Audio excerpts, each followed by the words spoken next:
دوای تشنگی در کجای قرآن اومده؟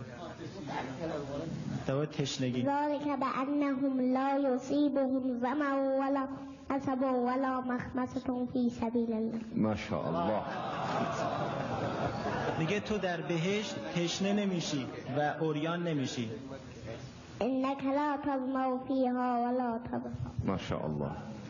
عنایت بفرمین عزیز بزرگوارمون از میهمانان عالی قدر جمهوری یمن حالت شعف عجیبی دارن و به یکی دیگر از اعضای محترم این هیئت میفرمایند که شما قبلا به جمهوری اسلامی ایران سفر کردی، با اینها آشنا شدی. من اولین بارمه و نمیخوام به همین راحتی بگذرم، میخوام با ایشون مکالمه داشته باشم، گفتگو داشته باشم. ما هم در خدمت شما هستیم.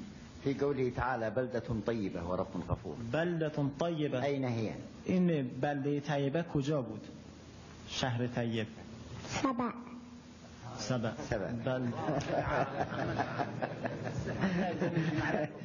همچنین در دانشگاه حجاز پس از انجام امتحانات با دریافت درجه دکترا در 5 موضوع علوم قرآنی سرافراز شده است.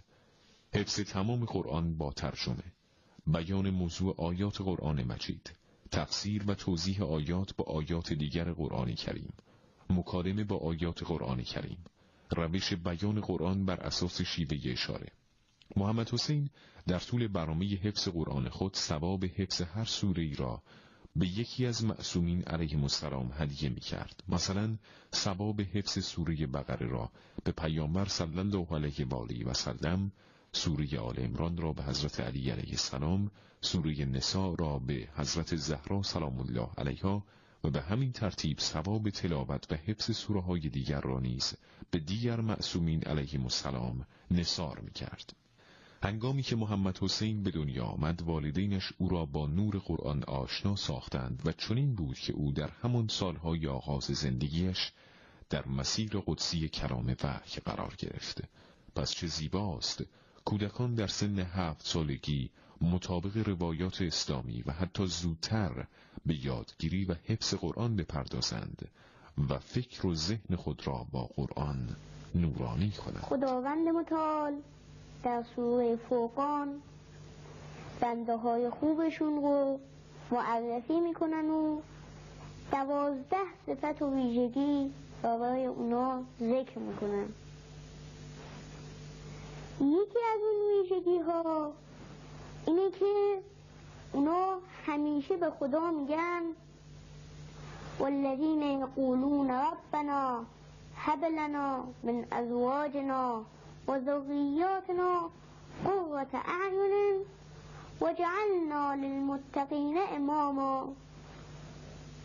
یعنی پروردگارا از زنا و بچه های ما کسایی رو قرار بده که مایه چشم روشنی ما بشن. مؤمنای واقعی آدمایی نیستن که فقط به فکر لباس و خوراک زن و بچهشون باشن.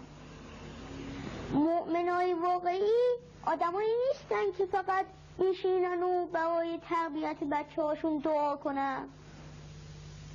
پس مؤمنای واقعی کیا هستن؟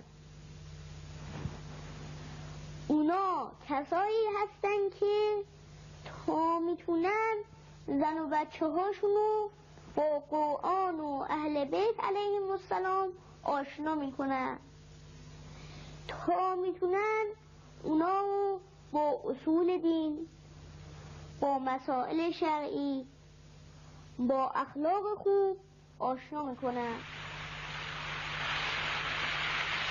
ربنا